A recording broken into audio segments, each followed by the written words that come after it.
स्वागत है आपका हमारे YouTube चैनल में। हार्दिक अभिनंदन करता हूं मैं कौशल सिंह।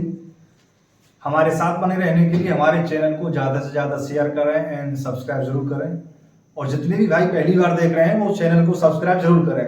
तो हम समझेंगे दुष्प्रेरणा, जो कि भारतीय दंड संहिता 1860 का भाग है। ये जो धारा 107 से चालू होता है, तो एक एक करके धाराएं समझेंगे हम और क्या कहता है स्पष्ट इसकी व्याख्या सहित समझाई जाएगी। तो साथ बने रहिए और साथ बने रहने के लिए वीडियो लाइक जरूर कीजिएगा और ज्यादा से ज्यादा शेयर जरूर कीजिएगा। आइए समझते हैं दुष्प्रेरणा क्या चीज है। देखिए धारा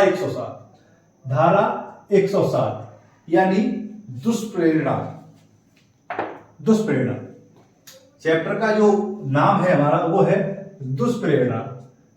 ये अध्याय 5 में आता है, जो कि धारा 107 से चालू होता है। देखिए जानते किसी बात का दुष्प्रेरण, यानी किसी बात का दुष्प्रेरण कोई बात करने के लिए किसी व्यक्ति को उकसाना, यानी कोई बात करने के लिए किसी व्यक्ति को उकसाना, वो क्या कहा जाएगा?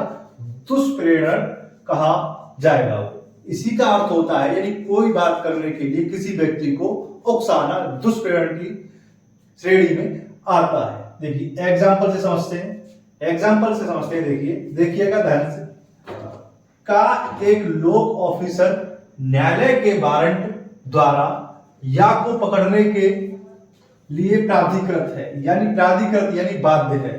बाध्य है। खा यह जानता है कि गा या नहीं है, यानी खा नाम का व्यक्ति ये जानता है कि ये गा नाम का व्यक्ति या नहीं है। ये जानते हुए भी का से, जो कि पुलिस ऑफिसर है, का से जानबूझकर कहता है कि गा या है, यानी ये कहता है कि जो या नाम का व्यक्ति है वो ही गा है। या नाम का व्यक्ति जो है वो गा है, ना कि या है। ये कहता है का से कह देता है कि गा ही या है और का से गा को पकड़वा देता है। किसको? गा को। या बनाकर गा को पकड़वा देता है। तो इसने क्या किया? दुष्प्रेरणा का अपराध किया है इसने। ये धारा 107 आपकी क्लियर हो गई होगी। चलिए अब देखते हैं धारा 108। धारा 108 क्या कहती है?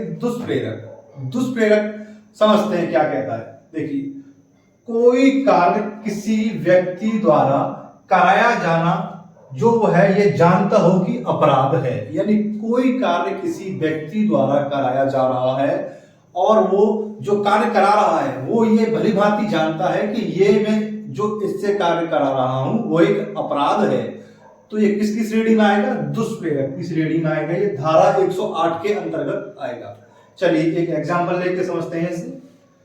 कोई कार्य, देखिए एक एग्जांपल यहां से, गा की हत्या करने के लिए खा को का उकसाता है, यानी गा की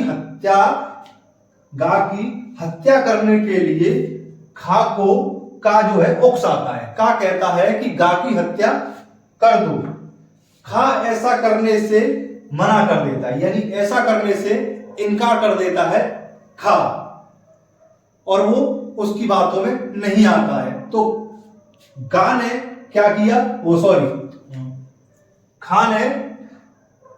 का ने क्या किया? उकसाने का काम किया उसे कि उसकी हत्या कर दो। तो ये क्या हुआ? दुष्प्रेरक का कारण हुआ। ये क्या हुआ?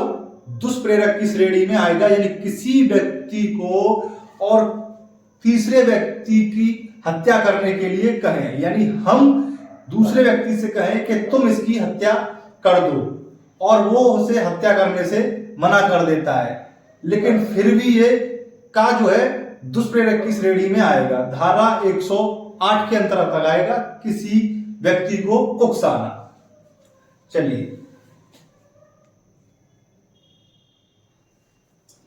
देखिए समझते हैं धारा 108 को। धारा 108 क्या कहती है? भारत से बाहर के अपराधों का भारत में दुष्प्रेरण, यानी भारत से बाहर के अपराधों का भारत में दुष्प्रेरण। एग्जाम्पल देखिए, का भारत में, खा को जो गोवा में विदेशी है, गोवा में हत्या करने के लिए उकसाता है, यानी गोवा में हत्या करने के लिए उकसाता है, का जो भारत में खा को विदेशी है, गोवा में हत्या करने के लिए उकसाता है, का हत्या के दुष्प्रेरण का दोषी है, का हत्या के दुष्प्रेरण का दोषी है, क्योंकि गोवा अब भारत का ही भाग है। क्या है? गोवा जो है अब भारत का ही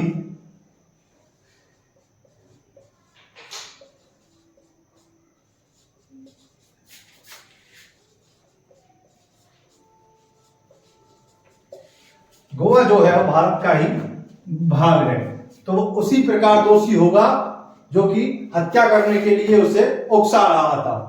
किसका दोषी होगा? ये दुष्प्रेरण का। भारत में, भारत से बाहर अपराधों के लिए दुष्प्रेरण का जो दोषी होता है, उसी प्रकार ये दोषी होगा। अब समझते हैं धारा 109। धारा 108 ये क्लियर हो गई आपकी। धारा 109 क्या कहती है? दुष्प्रेरण का दंड। देखिए दंड क्या है इसका। खा को मिथ्या साक्ष्य देने के लिए, खा को मिथ्या साक्ष्य देने के लिए,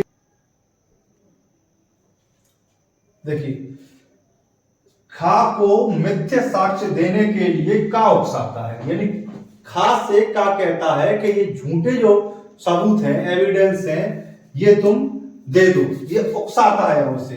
खा उस उकसाहट के कारण वह कार्य करता है, यानी खा वह उकसाने में, उकसावे में आ जाता है और वो झूठे साक्ष्य देने के लिए राजी हो जाता है। का दोषी है उतना ही जितना खा होगा, खा भी उतना ही दोषी होगा जितना कि का है, और वह दुष्प्रेरण का दंड, वही दंड से दोषी होंगे दोनों, ना कि एक इसमें कोई दोषी होगा। ठीक है, आप इसे अच्छी तरह समझ गए। ये जो हमने ऊपर कराया था, ये 108 जो पहले करा दिया था हमने, ये 108 का है, ये सब क्लॉज का 108 का सब क्लॉज का है, ये 109 हो गई आपकी। अब चलिए आगे समझते हैं।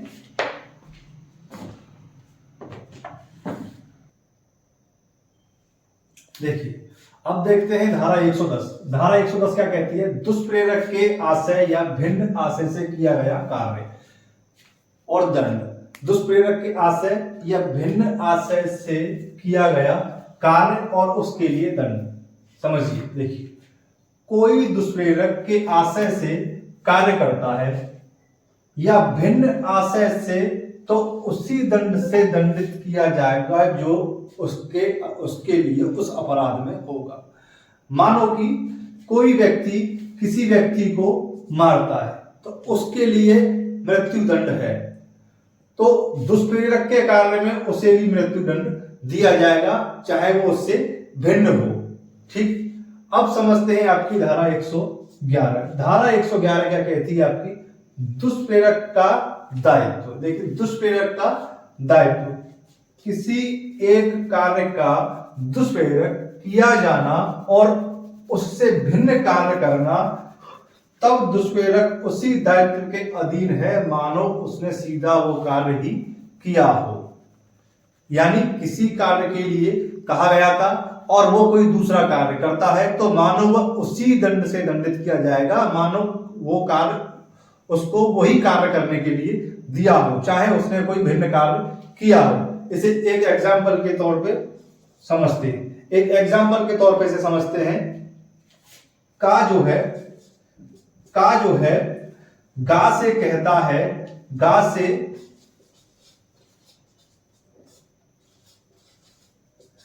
से कहता है कि मां के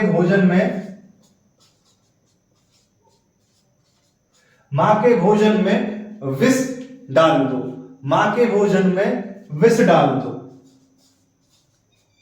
मां के भोजन में विष डाल दो। अब गा क्या करता है? जो कि मां के पास या की थाली रखी हुई होती है, मां के पास या की थाली जो रखी हुई होती है, उस या की थाली में विष डाल देता है और वो विष डालने के कारण या की मृत्यु हो जाती है। तो गा वो का दुष्प्रेरण का दोषी है और उसी दंड से दंडित किया जाएगा मानो उसका मां के लिए जहर देने की बात हो रही हो।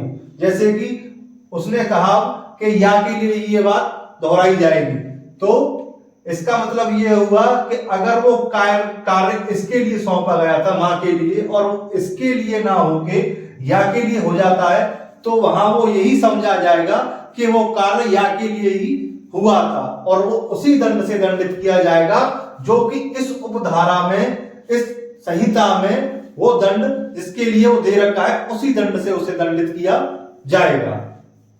तो आज की क्लास कैसी लगी ये कमेंट बॉक्स में जरूर बताइएगा। धन्यवाद।